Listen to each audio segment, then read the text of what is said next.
This holiday, BMW has reunited 3 members of the family at the BMW Road Home Sales event. The Agile X3, engineered for any adventure. The plug-in hybrid X5, commanding the streets with unmatched presence. And the all-electric i4, charging into the future with impeccable performance.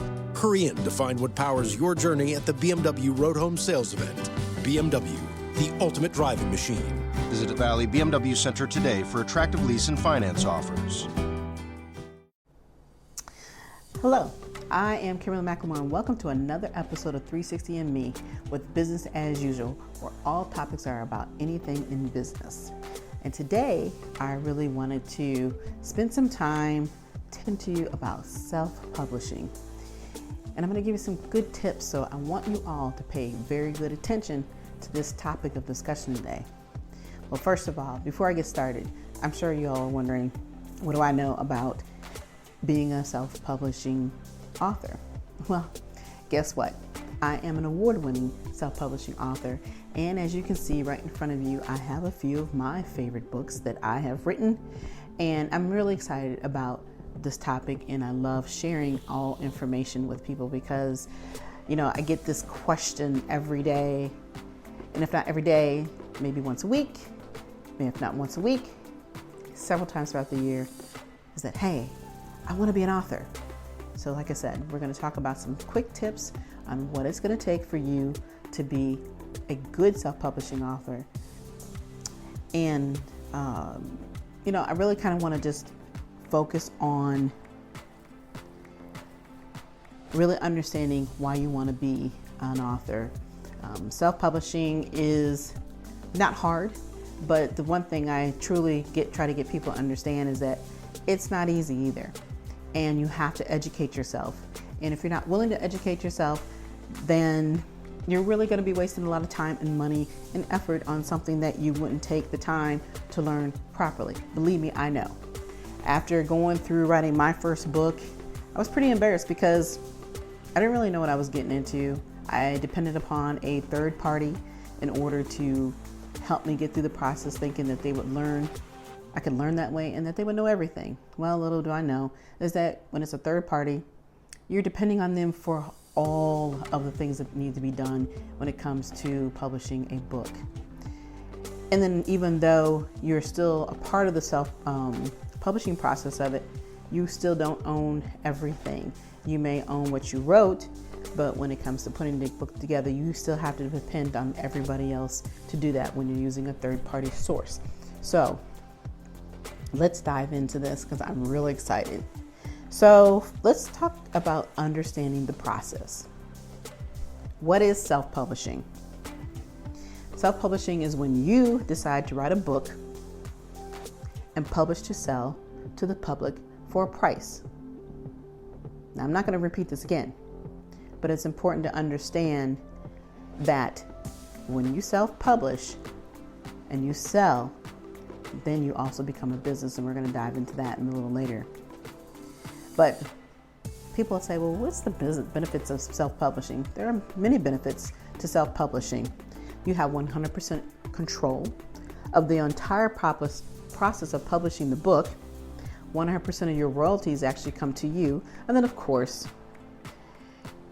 after you put in the expenses that you have to do in order to publish the book, and you actually get to keep majority of your profits. But of course, everybody else gets a little tinge of something because even if you're a self-publisher, you still have to go through somebody in order to make the book, right? You've written it, but to create it, to get it published out there, to get it printed, that is still a cost, and that cost is on you. But you do get a majority of that money back. And then, of course, is the production time. The good part about self-publishing these days is that you don't have to have a ton of books sitting on the shelf. They can be printed as they are purchased. So that's another great benefit. And then you can market when you're ready. So whenever you're ready to push that book out some more, and you're saying, hey, I still need some more sales, you have the control of that as well. And then the better part about being a self-publishing author, you get to write whatever you want. Doesn't matter. Nobody's telling you how to do it, when to do it, why you should do it this way. But also remember, depending on your audience, you may not get what you want in the return of your investment. So always think about what you should be writing. Now, I talked a few seconds ago about the fact that when you are an author, you are absolutely an entrepreneur. This is something you need to understand, the importance of the fact that you are in business. It's funny how I've met many people who say, hey, I'm self-publishing a book, I wrote it, it's out there and I'm selling it. And guess what they're not doing? They have no authority, no legal authority to really truly sell that book. They're missing out on taxes. They don't really understand that formality of it. They don't realize that you cannot sell something and not pay taxes. And if somebody is to tell, eventually this stuff will catch up with you. Yeah, people who are into publishing their authors, they say, oh, I'm gonna sell in the back out of my car, nobody's gonna know. Yeah, they may not know now, but as you become larger and you're bigger, you have to do the right thing and realize you are in business. And when you're in business as an author, you are wearing many, many hats. So like I said, we talked about the accountant and bookkeeping. The other thing is you are an actual business manager unless you decide to hire one. What about the editing and proofreading? What about the graphic artist? What about grant writing? You might need some extra cash. What about all the legal advice you need to think about? Marketing and advertising, and as a specialist, all these things, and printing and shipping, all of this stuff costs money and takes time. But as they always say, if you don't know what you're doing, you should do what? You should absolutely outsource. The bottom line is you need to stay in your lane. And you're going to hear me say this over and over again, because the important thing about being an author is that your best portion of an author is the craftsmanship. And especially if you decide not to take any courses and to educate yourself appropriately, then you're going to find yourself trying to do everything. And then you're going to realize the cost of what it is to be an author up front. It can get a little pricey, but you don't have to overspend. And I'm going to show you about that as well as we continue this amazing today's tips about being an author. The other thing that I think is important, that as you decide that you want to get into becoming an author, and especially if you're a first-time author, you need to understand how to organize your book. You just don't start writing and think that, oh, I'm just going to hand it in and that's the end of it. No, it's a bigger process than that. And as a first-time author, I always suggest that you truly write a topic that you are familiar with. Nothing worse than writing something that is about beach balls, and guess what? You don't even go to the beach, right? Doesn't make any sense. So it's always important that you find something that you're comfortable with, and then make sure that when you're writing, some of the key elements that I think that are important when writing a great book is making sure you're in an environment that you're definitely happy with. You can actually think, you're relaxed, you can be clear on what it is that you're trying to write. And remember too, that writing doesn't have to be perfect in the beginning. It's just really trying to get your story on paper. That's important. Or, if you don't put it on paper, some people may record it. If you don't record it, some people may find other ways, just jotting down notes here and there. This holiday, BMW has reunited 3 members of the family at the BMW Road Home Sales Event. The Agile X3, engineered for any adventure. The plug-in hybrid X5, commanding the streets with unmatched presence. And the all-electric i4, charging into the future with impeccable performance. Hurry in to find what powers your journey at the BMW Road Home Sales Event. BMW, the ultimate driving machine. Visit Valley BMW Center today for attractive lease and finance offers. When you work in tech at Cox, you get to do meaningful work every day. You get to be the biker who codes as fast as he rides, crafting advanced tech solutions that transform car buying. Or a guitarist who develops harmonious apps and websites, connecting people to people and businesses. all in real time.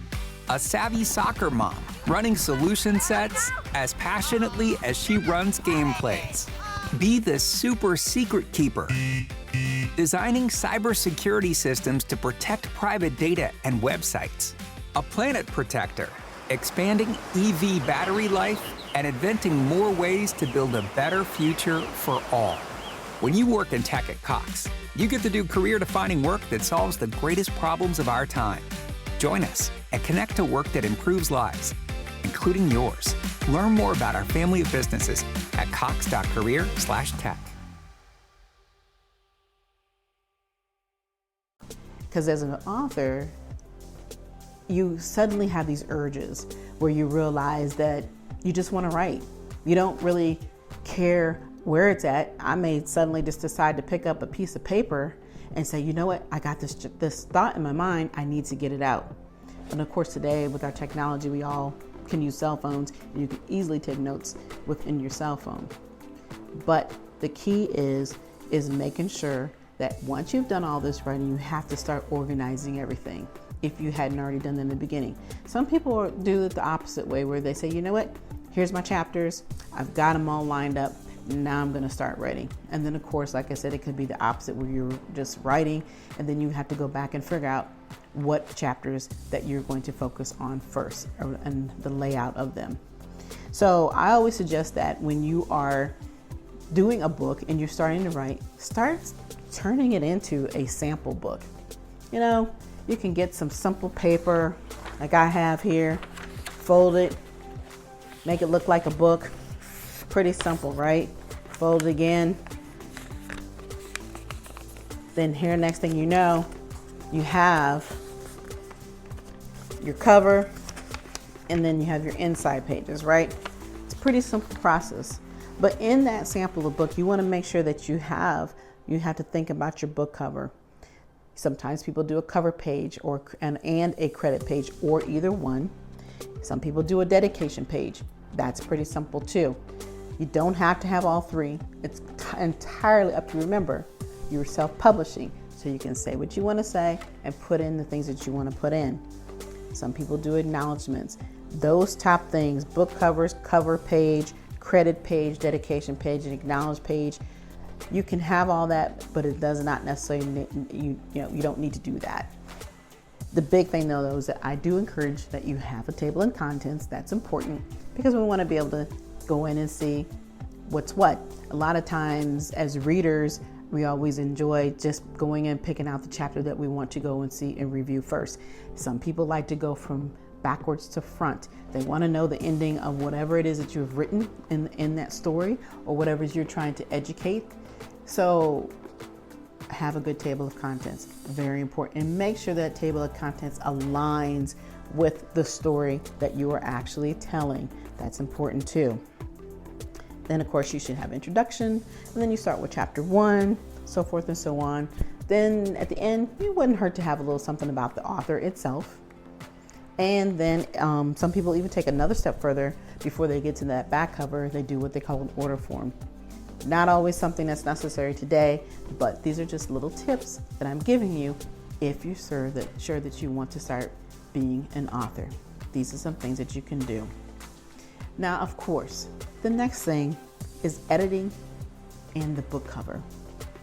I'm gonna tell you now, doing the editing, book cover, putting everything together, the layout, the formatting of the manuscript, don't try to do it all on your own.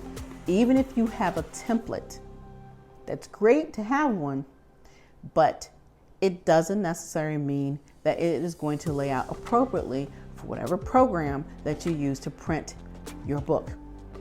Okay? Listen to what I'm saying. This is very important. So I always recommend that you definitely hire a professional, because the big things that stand out are always the cover. The book that I won my award is this book right here.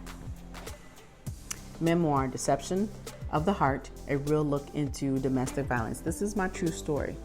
But the thing I want to talk to you about here is not so much about what's inside the book. just look at the cover itself. The cover has its dynamics. It stands out, and the reason why it stands out is because it conveys exactly what the title is, and that's important. Sometimes people will make these book covers and then they realize that after the fact that, it didn't really hit home.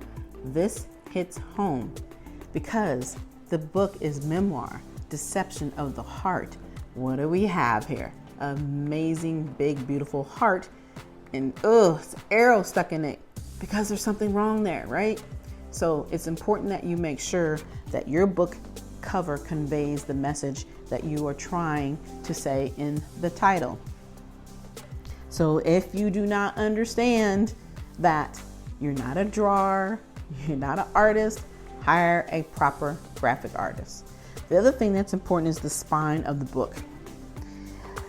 It has to be completed also by a graphic artist. This is the spine right here. So if you don't know anything about that, you can't do it yourself. It's not like putting together the paper one that we had earlier. Okay, it's really, really a huge, important piece when it comes to putting together your book. So, another important piece and aspect is that where are you going to get this done? Who's going to do it for you? How can you afford it? That's always the number one question, is how can you afford to get the book done properly?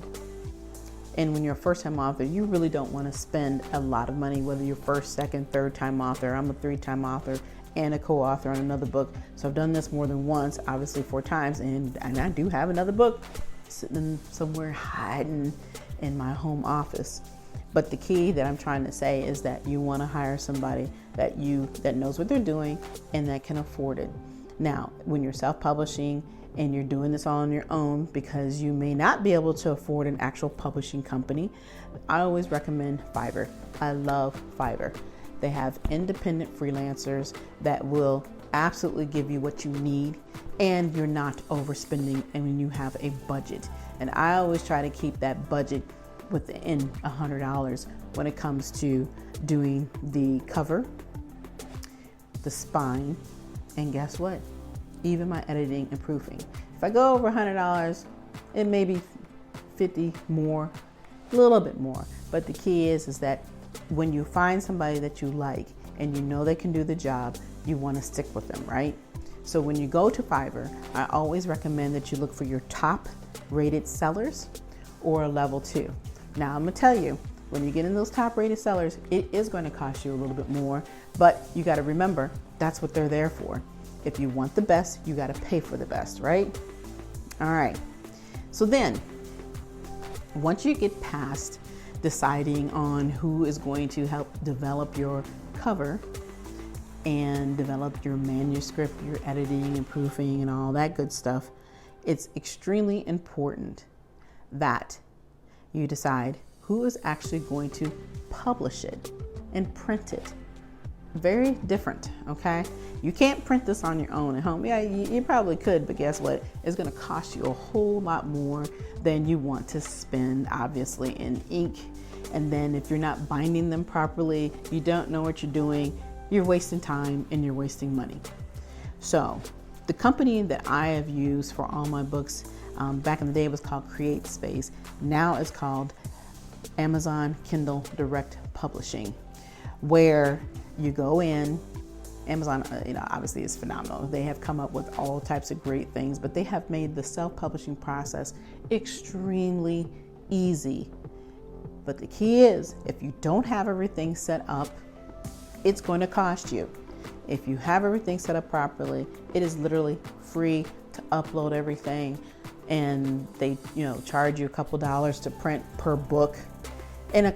This holiday, BMW has reunited 3 members of the family at the BMW Road Home Sales Event. The Agile X3, engineered for any adventure. The plug-in hybrid X5, commanding the streets with unmatched presence. And the all-electric i4, charging into the future with impeccable performance. Hurry in to find what powers your journey at the BMW Road Home Sales Event. BMW, the ultimate driving machine. Visit Valley BMW Center today for attractive lease and finance offers. When you work in tech at Cox, you get to do meaningful work every day.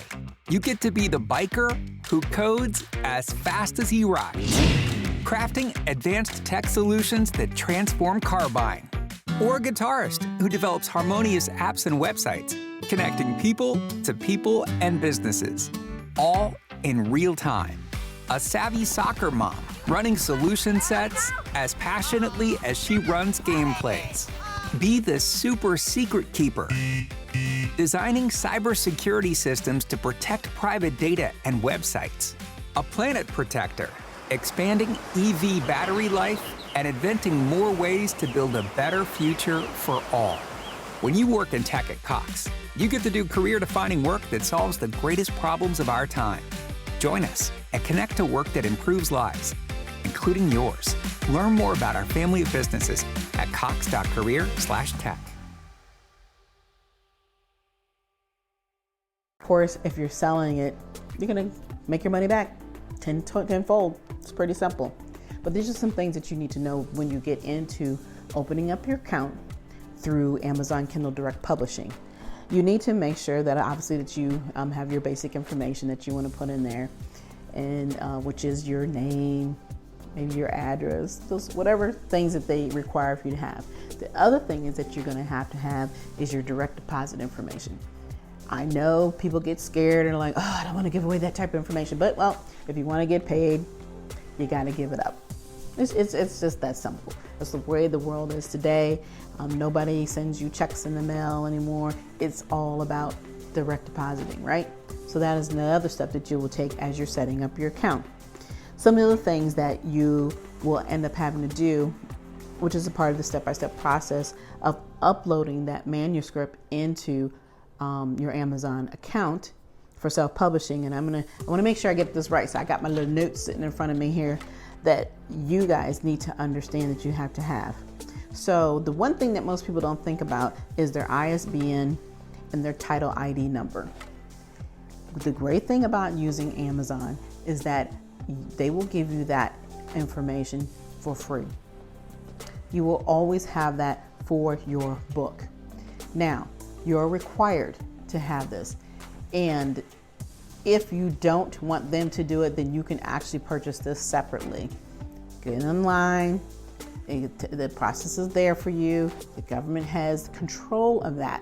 And that is something that you are required to have on your books. Otherwise, you can't print them. They're not considered legal. So think about this as you're becoming a self-publisher. Then, of course, they're going to ask you, what's the list price? What does that mean? How much are you going to be charging for this book? Is it going to be $5? Is it going to be $10, $20, $30, $40, $50? I don't know. But believe me, you want to make sure that you get your return on your investment, but also remember that there's going to be a small fee because they are printing this for you, and that's called really print on demand is really what it's called. So when a person purchases that book, $10, $12, I believe Amazon gets probably $3 out of that $10. So obviously you've made only $7, right? So you need to really kind of think about on the pricing, how much time and effort have you actually put into this book, and what do you really truly think it's worth, and what do you believe people are going to pay for it? And one thing I also want to make sure that you understand and I'm clear on is that having a book that, most people think that if it's 500 pages, then they need to charge their life savings and believe people are going to pay for that. Don't get it twisted, people. It's amazing what I've learned being an author in these last several years, that people will purchase a book because of the way it may look on the outside. People will purchase a book just because they like the title and may not ever read what's in it. Always understand that when it comes to the return on the investment, yes, we want to tell a great story, but don't get it twisted and don't get all up in your feelings when people say, hey, I've bought your book. And you'll say, well, what did you like about it? Tell me what really, encouraged you to do so. Some people just want to be supportive. It's not always about what's in the book for them. Some people give them away as gifts. Some people do want to read them, but at the end of the day, the key is that when we're talking about the price, you want to make sure that the price is definitely worth what the book really is about. Okay, so you never want to overcharge, but obviously you don't want to undercharge either, because you want the return on your investment. Because as a self-publishing author, you are putting in your own money up front. The book size is another thing that's important. 6x9, 8x10, 5x7. There's all types of different sizes. So you'll need to make that decision before you get to the point where you want to actually have the book printed. And that is where, when we talked about having the manuscript layout done, the cover done, all that, these are the steps that you make before you get to this step. And I talked a little bit about it on my tips, okay, that you need to hire the proper professional to proofread, to edit, format your manuscript, period. Okay? The other thing that's important is the minimum number of pages. If you don't know, the minimum number of pages that you can have before a book can be printed is 70. That is the standard. And a big part of that is because they have to put a spine. Like I talked earlier, the spine. You can't put a spine on a book that is under 70 pages. Then what it actually turns out to be is more of a spiral type book, which becomes more of a workbook versus an actual book. So it's not that you can't be printed. It's not that you can't be considered self-published, but versus you saying that it's an actual book, it will actually be turned into a workbook when you have the spiral type format versus the spine. Okay? Then, of course, is after you've gone through all of that, the next step in Amazon when you're uploading is they're going to ask you to review the book and proof it after you upload it. Because what happens is once you upload that book into their system, if it doesn't fit appropriately and it doesn't meet their requirements, guess what? You have to go back to ground zero and figure out what's missing so that you can upload it. If you do not do it correctly through them, they'll say, hey, we can help you. And yes, they can, but everything comes with a cost. It is not free to have them help you go through that step. So just remember to do these things before you decide to set up that account and, of course, start uploading your book. And then, of course, they're going to ask you your distribution channels. They're going to say, we're going to give you, pick 5. So what that means is, do you want it distributed through Amazon, Barnes & Noble? There may be some other organizations, and of course, they do overseas. So those are some things that there's going to be a list. I don't have all the answers for you here on that portion, but there will be a list available when you do your account and you start to upload. There's going to be a nice little list that you can choose from so you can decide how you want your books to be distributed. And then, of course, the sales and marketing. They have some fantastic tracking systems that you will be able to see. You can go into your account anytime and you will actually be able to see where your sales are at. And then, of course, they're going to send you, I think it's monthly or quarterly, when they actually start having books and stuff that are being sold, you will get that information in return as well. So don't think that you're going to get money and you're not going to know where it's coming from. That'll all be sent to you. Now, the other thing that I want to talk quickly about is the marketing. After you've gotten your book all, you wrote it, you've got the manuscript all set up and ready to go, everything's been proofread, everything's been edited, you've built that Amazon account, and you got that all set up, and you uploaded your book so it can get ready for print. The most exciting part, right, is waiting for that book to come into the mail to you in these nice box, whatever amount that you decide to order, because they're going to give you one for free anyway. But obviously, when you're fresh and you're new self-publishing author, you're always going to want your own books, because most of us will use these books as a tool and a resource for a part of your business, because other people just don't write. There are many people who, write books about what they have within their business. And then other people they're writers for a living. But, people want to be able to have copies available, because you never know when you're going to need one. So the other thing that's important is that when it comes to marketing, to me, I've always thought that the marketing is probably the hardest part. It seems like, once you've gone through the process of getting the book done and getting it published and everything, and then now it's in your hands. It's in your hands. And then you got to figure out, what am I going to do next to get people to buy? Yes, in the beginning, it's pretty simple. People are generally excited for you and they're going to purchase the book. Pretty easy. But you still want to have copies available. If you don't have enough copies, obviously you want to send them to either your website. So you should definitely have a link available on your website. If you have Facebook small business pages, you should have links there. And of course, through your email, whatever way that you can advertise and market that so that people can actually purchase the book themselves. That's always important to make sure that you have copies, because you never know if they're going to actually purchase them directly from the distributor, which of course would be Amazon at this point. So the one thing that's important though about understanding your market. So when you wrote the book originally, you had to determine who you are trying to seek to convey your message to, right? So once you've done that, the big thing is now figuring out, okay, did I really hit the market the way I really wanted to? Am I really conveying that message? If it's all for women, then fine. But what is their age bracket? Is it the younger generation? Is it the older generation? Is it that kind of in-between generation? Who are you really trying to focus it? So the biggest thing about marketing is truly understanding who your target market audience is.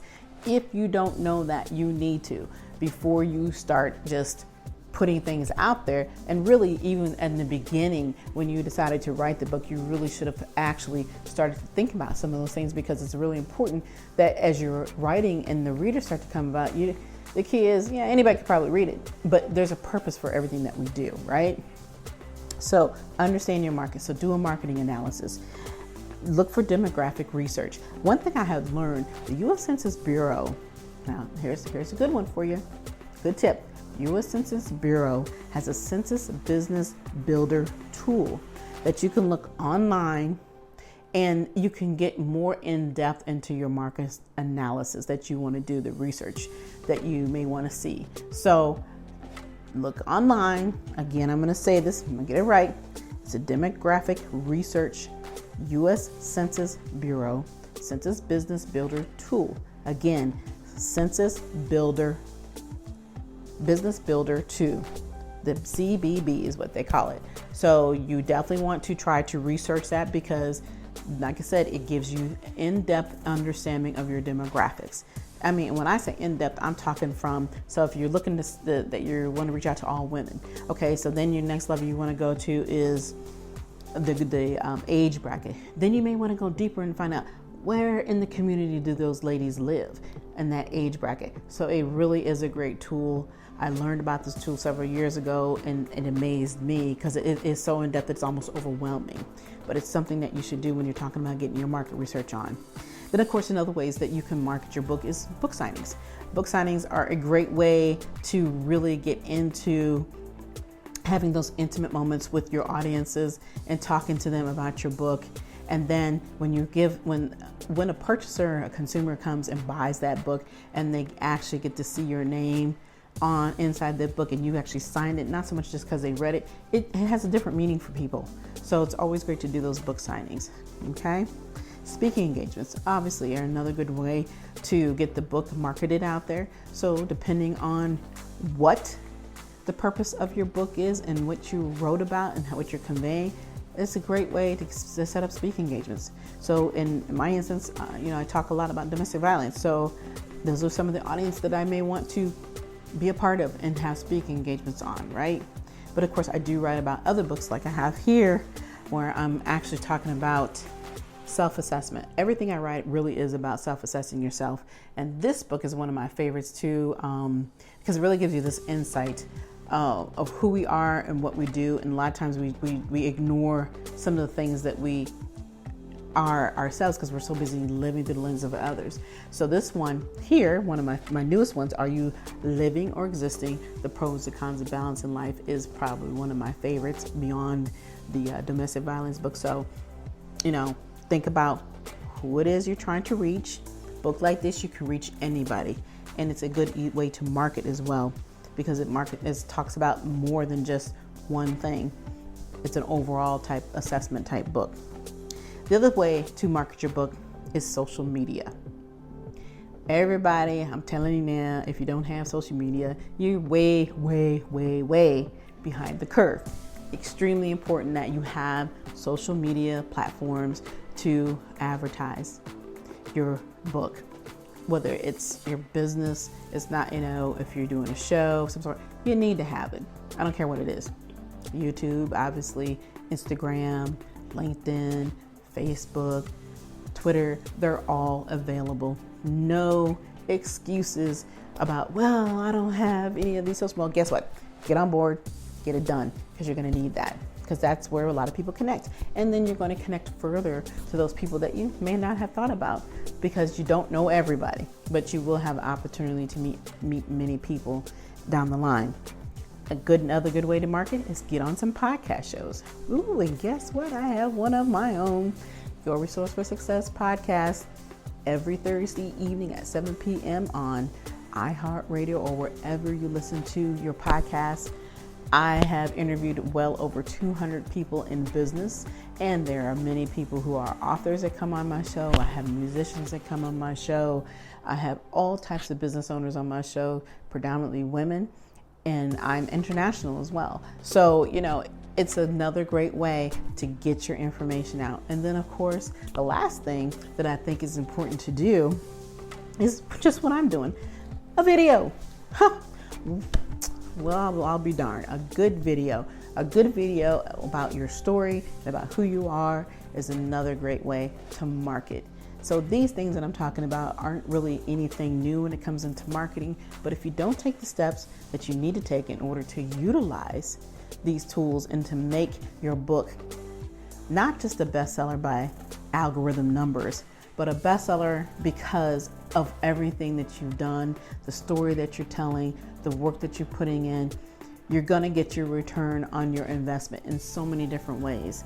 It's not always about the money, but it's always about who you can reach, right?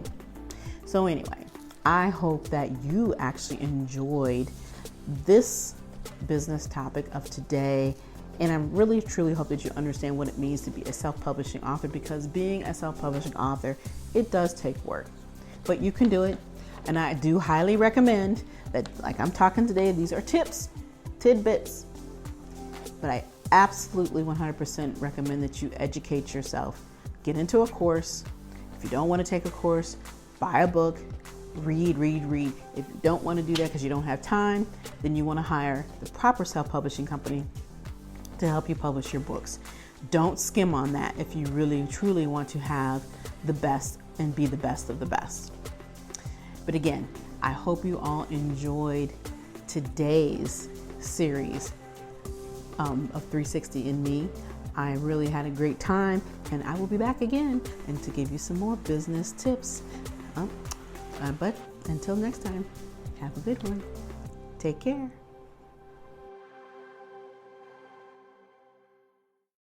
This holiday, BMW has reunited 3 members of the family at the BMW Road Home Sales Event. The Agile X3, engineered for any adventure. The plug-in hybrid X5, commanding the streets with unmatched presence. And the all-electric i4, charging into the future with impeccable performance. Hurry in to find what powers your journey at the BMW Road Home Sales Event. BMW, the ultimate driving machine. Visit Valley BMW Center today for attractive lease and finance offers. When you work in tech at Cox, you get to do meaningful work every day. You get to be the biker who codes as fast as he rides, crafting advanced tech solutions that transform car buying, or a guitarist who develops harmonious apps and websites, connecting people to people and businesses, all in real time. A savvy soccer mom running solution sets as passionately as she runs gameplays.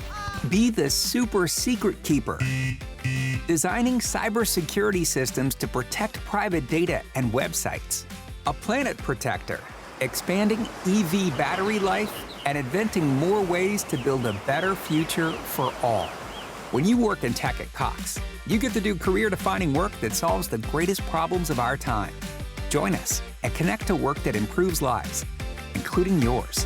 Learn more about our family of businesses at cox.career/tech.